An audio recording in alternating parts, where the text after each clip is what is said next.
यांच्या विरोधात टाकलेली म्हणून मोकळे झाले. मला एक वाक्य बोलायचं याच्यावर तुम्हाला थांबायचंय. त्याचा तुम्हाला 6 महिन्यापासून त्रास चालू आहे. तो जर मला त्रास कमी करणार असेल मी त्याला ते 50,000 रुपये द्यायला तयार आहे. त्यांनी ते पैसे घ्यावे, मला त्रास देऊ नये. आणि त्याला काय द्यायचं आणि बरं का त्याला पैसे घ्यायचे नसतील आणि मला त्रास द्यायचा असेल तुम्ही माझा गुन्हा दाखल करून घ्या. आणि याच्या व्यतिरिक्त त्याला जर वाटत असेल थांबवायचंय तर त्यांनी माफीनामा लिहून दिला पाहिजे. ज्या पोस्ट त्यांनी माझ्यावर केला हे तुम्हाला 3 पर्याय दिले. मी जाऊ का आता? तुम्हाला जे काही गरज आहे ते सांगा मला. काय मान्य आहे तुम्हाला? काय तुम्हाला काय बरोबर आहे का नाही? हा मग तू सांग याच्यामधून इथं बाकीचे माणसं मिटवायच्या भूमिकेने येले. आम्ही कोणाच्या बाजूने येले. आम्ही डिपार्टमेंटच्या बाजूने आणि त्यांच्या बाजूने नाही. तुमच्यामध्ये काहीतरी समतोल व्हावं म्हणून आम्ही आले. बावलट आहे का आम्ही? मागं बसून हे माणसं ऐकून राहिले. मी हा माणूस त्याच्यात पोलिसांमध्ये बोलून राहिला. अरे बावलट आहे का आम्ही? कोण आम्ही? एक जबाबदार नागरिक करावं या शहराचे. तुमचे जर असे वादवाद होत असेल तुम्ही बाहेरवाडीचे तरी आम्ही तुम्हाला एक्सपेक्ट केलं ना. आम्ही तुम्हाला एक्सपेक्ट केलं राव. तुम्ही इंडियन भाषा बोलताय. सगळे ठरवून आले, सगळे प्लॅनिंग करून आले. हे डिपार्टमेंट त्यांनी विकत घेतलं का कोणी? तुम्ही घेतलं ते तरी सांगा. तुम्ही तुमचीच बाजू मानून राहिले. बघा आपण सर्वांनी तो व्हिडिओ बघितला असेल. हा ब्लॅकमेलर बोलतोय का मला 1 मिनटं बोलू द्या. त्याला 1 मिनटं काय बोलायचं आहे? तो ह्या पी आय अधिकाऱ्यांना सांगतोय की साहेब मी तुम्हाला सांगितलं आहे, मी तुम्हाला पत्र दिलं आहे आणि मी बोलतोय म्हणून याच्यावरती गुन्हा नोंदवा. ए ब्लॅकमेलर, तू आरोपी आहे आणि तू माझ्यावरती गुन्हा नोंदवाय सांगतो. बघ रे बाबा, इथं अजून लोकशाही जिवंत आहे. इथं सत्याचा विजय होत असतो. आणि तुला काय वाटलं पोलीस स्टेशन तुझ्या पैशाला किंवा तुझ्या दबावाला बळी पडेल? खरं तर ह्या पोलीस स्टेशनचा मला अभिमान आहे. ती आज सत्याच्या बाजूने उभे आहेत.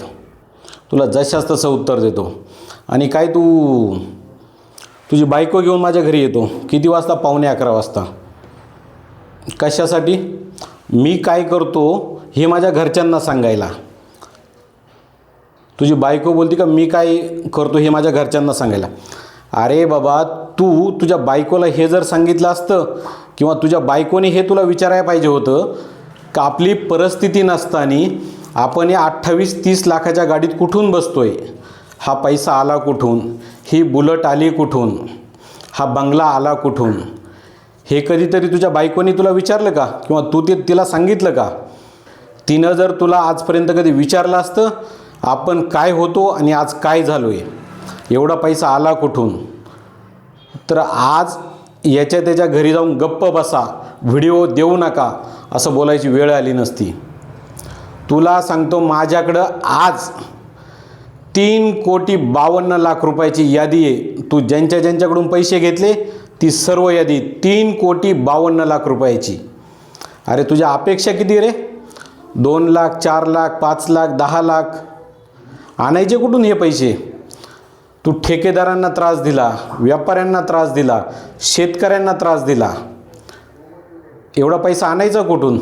तुझा कॅमेरा फिरला का द्या 2 लाख आणि दे 4 लाख कुठून द्यायचे?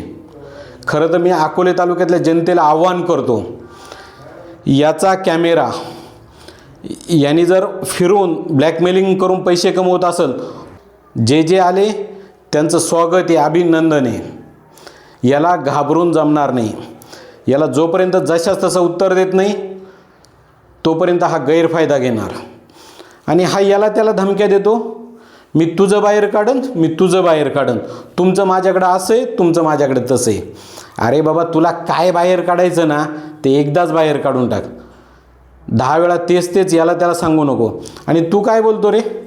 तू याला सांगतो मी फाशी घेणार, त्याला सांगतो फाशी घेणार. अरे बाबा, तुला जे करायचं ना ते तू कर ना. तू ब्लॅकमेलिंग करून एवढी कोट्यावधीची प्रॉपर्टी कमवली, तेव्हा कुणाला सांगितलं का मी इकडनं पैसा गोळा केला आहे, तिकडनं गोळा केला आहे? आणि आज अंगाशी आलं तर याला सांगतो माझ्यावर फाशी घ्यायची वेळ आली तर मिटवा, त्याला सांगतो फाशी घ्यायची वेळ आली. अरे तुझे कर्मच तसे. तुझ्यामुळं कित्येक गरिबांचे कुटुंब उद्ध्वस्त झालेले. तू हे विसरू नको, तू शासकीय आश्रमशाळा ज्या आहे ना तिथल्या किती शिक्षकांना ब्लॅकमेल करून पैसा कमवला आहे. पैसा घेतला, बातम्या लावल्या, तुझ्यामुळं काही शिक्षकांचा ना जीव गेलेला आहे, हे विसरू नको. आणि जर तुझा जीव जात असेल तर मला तर बिलकुल दुःख नाही आहे. अरे तुझ्यामुळं किती कुटुंब उद्ध्वस्त झाले हा कधी विचार केला का तू? आणि तुझी बायको माझ्या घरी येऊन काय भाषा करती? चप्पलची भाषा करती. आणि तू हे बाया पुढं करायचं आहे ना, हे धंदे बंद कर. आमच्याही घरी बाया आहे हां. तुला मी बिलकुल घाबरणारा नाही आहे. अकोले तालुक्यातल्या जनतेला मी सांगतोय, मी याच्यापुढे विकला जाणारा नाही आहे. हा आज लोकांना खरेदी करायला निघाला आहे.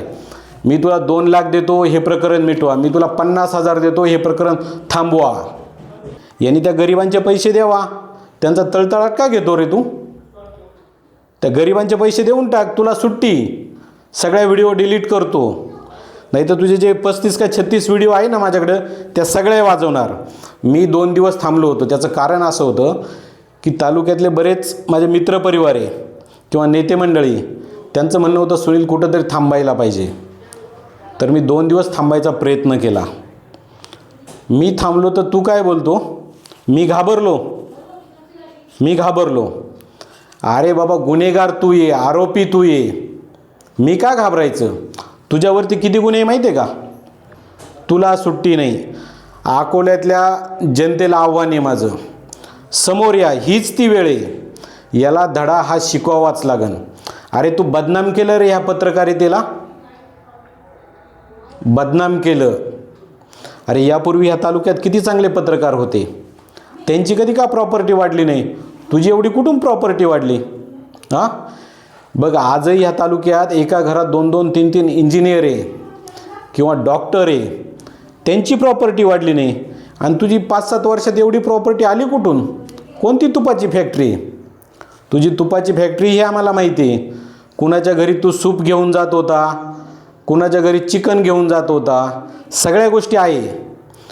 जशी जशी योग्य वेळ येईल सगळं बाहेर येईल.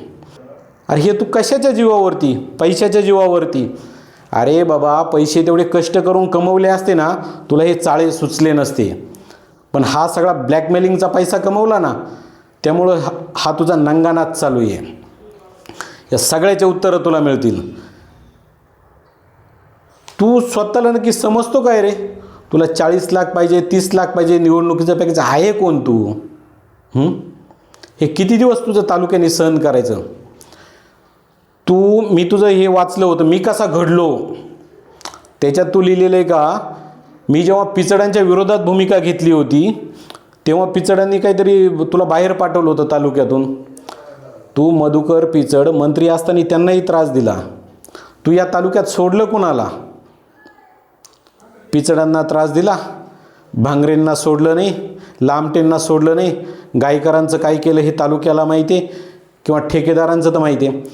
तू प्रत्येक ठेकेदाराचा वाढदिवस आला कधी जाहिरात बनवणार, सोडून देणार, वरून फोन करून पाठवा 10,000. अरे बाबा, त्या ठेकेदाराने तुला पैसे द्यायचे कुठून? एक तर ते ठेकेदार कामं कसे करतात, ते अडचणीत किती आहे, आणि त्यांनी तुला पैसे द्यायचे का? एक तर त्यांची इच्छा नाही आहे, तुला जाहिरात द्यायची इच्छा नाही आहे, पण तू बळजबरीनं तुझ्या कॅमेऱ्याच्या जीवावरती जाहिराती घेतो का? कुठून तुला हे पैसे द्यायचे रे? ह्या तालुक्यात उद्योजक उभे राहिले पाहिजे, व्यावसायिक उभे राहिले पाहिजे. पण कुणी उभं राहायला गेलं का तुझा कॅमेरा फिरतो आणि द्या खंडणी, द्या एवढे पैसे. अरे द्यायचे कशासाठी? तुझी भूक किती रे? आणि का तुला माफ करायचं? बघ आता तू जेवढे माझ्याकडं पाठवले ना सेटलमेंट करायला, मिटून घ्यायला, अरे त्यांचीसुद्धा तुझ्या एवढी प्रॉपर्टी नाही आहे. ज्यांना पाठवलं असेल ना त्यांची वडिलोपार्जित 2-2, 4-4 एकर जमीन आहे, बागायती जमीन आहे, वडिलोपार्जित. त्यांची तुझ्या एवढी प्रॉपर्टी नाही आहे. तू मागच्या ह्या 7-8 वर्षात अशी कोणती तुझी तुपाची फॅक्टरी होती एवढी प्रॉपर्टी जमा झाली तुझी? आणि तू मला खरेदी करायचा प्रयत्न करू नको. आणि तू कितीही म्हणला ना तू चाळे केले ना, येडे चाळे, फक्त 15 मिनटं तुझं फेसबुक, इंस्टा, व्हॉट्सअप हे माझ्या ताब्यात दे, समोरासमोर दे. तुला तुझे चाळे ना सगळे दाखवतो. अकोले तालुक्यातील जनतेला कळतील तुझे चाळे किती आहे. बघ, तू बोलशील डिलीट केलं, हे केलं, ते सगळं आपण उपलब्ध करू शकतो. तुझं आहे ना सगळं काही जे आहे ना ते बाहेर काढून, ते काय बोलतात ना, वेळ आणि काळ हा आता एकदम जुळून आलेला आहे. तेव्हा तू वारंवार ती मध्यस्थी ह्या त्या अरे मी तुला म्हटलं होतं ना रे, मी तुला माफ करतो. मी तुला तुझ्या मोबाईलवरती मेसेज केला होता 2 दिवसापूर्वी का तू ह्या माझ्या 10 प्रश्नांचे उत्तर दे, तुला मी माफ करतो. तुझी समोर यायची ती पात्रता नाही आहे आणि तू याला त्याला सांगतो का सुनील चास्कर घाबरलाय. अरे आरोपी तू या आणि मी का घाबरायचं तुला? या तालुक्याने का घाबरायचं? तालुक्यातल्या जनतेला मी पुन्हा पुन्हा या व्हिडिओच्या माध्यमातून आवाहन करतोय, यांनी ज्यांना ज्यांना लुटलं असन त्या सर्वांनी समोर या. याला सुट्टी नाही. थांबत नसतो, तुझी शाळा भरवणार. महत्त्वाचं असं का तुला साथीदार कोण कोण आहे? ह्या तालुक्यातला एक पेपरचा प्रतिनिधी एक तुझा साथीदार आहे. तर पोलीस स्टेशनला म्हणे 50,000 रुपये घेऊन येतोय. तुझी परिस्थिती नाही मला 50,000 द्यायची, मला तिथं पोलीस स्टेशनला खंडणी देतोय तू 50,000. आणि तिथं सांगतो काय, साहेब माझ्याकडे पैसे नाही आहे, मी या मित्राकडून आणले. त्या मित्रालाही सांगतो तुझा इतिहास भूगोल आहे ना सगळा माझ्याकडे आहे, तुलाही सुट्टी नाही. तू पण आरोपी आहे. आणि तू बोलतो का मी अत्यंत चांगलं लिहू शकतो. तुझं काय ते जर्नलिझम झालेलं आहे म्हणे, पत्रकारितेचा कोर्स. त्या कोर्समध्ये काय सांगितलं माहिती आहे का? समाजावरती अन्याय होणार नाही, दोन्ही बाजूच्या गोष्टी ऐकून घ्यायच्या, मग त्या बातम्या करायच्या. तू बातम्या नेहमी एकतर्फी करत असतो. आणि तू जे लिहायचं बोलतो ना, तू काय लिहू शकतो माहिती आहे का? तू महिलांबरोबर आहे ना चॅटिंग करू शकतो, अत्यंत चांगलं. चले इकडे फिरायला जायचं, तिकडे फिरायला जायचं. अरे हे बंद कर. तू सगळं पुराव्यानिशी बाहेर काढतो. तू घाबरू नको, तुला सुट्टी नाही. आणि तुला जे जे वाचवायला येतील त्यांनाही सुट्टी नाही. तुला जशाच तसं उत्तर हे दिलं जाईल, कायद्याने देखील दिलं जाईल. कर नाही त्याला डर कशाला? तू सांग, तू जिथं सांगशील तिथं मी यायला तयार आहे. तू ठिकाण सांग, वेळ सांग, कधी यायचं ते सांग, मी तिथं यायला तयार आहे. बिलकुल तुला सुट्टी नाही. अरे का म्हणून तुला माफ करायचं रे? तू तालुक्यातले कितीतरी कुटुंब उद्ध्वस्त केले, तेव्हा तू त्या कुटुंबांचा कधी विचार केला का? तर मी आज का तुझा विचार करायचा? अरे सर्वसामान्य हातावरती जगणारे काही व्यावसायिक असतील, त्यांना तू उद्ध्वस्त केलं. आणि जमाना 5Gच आहे. पूर्वी म्हटलं जायचं आज्यानी केल्यावर नातवानी फेडायचं. अत्यंत तातडीनं 5G जमाना आहे. तू केलं तुलाच फेडावं लागणार. आणि तू ज्यांचे कुटुंब उद्ध्वस्त केले त्यांच्या समोरच तुला हे सगळं त्यांनाही दिसेल तू कसा उद्ध्वस्त झाला आहे. आणि तू याला त्याला खरेदी करायचा प्रयत्न बंद कर. तुझा जो पैशाचा माज आहे ना, तो माज बिलकुल चांगला नाही आहे. फक्त वरून चांगले कपडे घातले म्हणून माणूस चांगल्या विचाराचा असतो असं बिलकुल नाही. तुझ्यावरती गुन्हे किती दाखले. आणि ते पोलीस स्टेशनचे PI अधिकारी, अरे बाबा ते परीक्षा देऊन आलेले असतात, ते सगळ्या गोष्टीची शहानिशा करतात. चुकीचं मी असेल तर ते नक्कीच माझ्यावरती गुन्हा दाखल करतील. पण जर त्याच्यात काही तथ्य नाही, तू त्यांना सांगतो का साहेब मी म्हणतोय म्हणून गुन्हा दाखल करा, साहेब मी म्हणतोय, मी तुम्हाला सांगितलंय मी चाललोय गुन्हा दाखल करा. अरे बाबा ते शिकून आलेले आहे तिथं, तुझ्यासारखे काही कॉफ्या करून नसतील आलेले. तू या तालुक्यात हैदोस घालायचं काम बंद कर. हा तालुका क्रांतिकारी तालुका आहे. क्रांती होणार, सुट्टी नाही, शाळा भरणार. भेटू पुढच्या व्हिडिओत.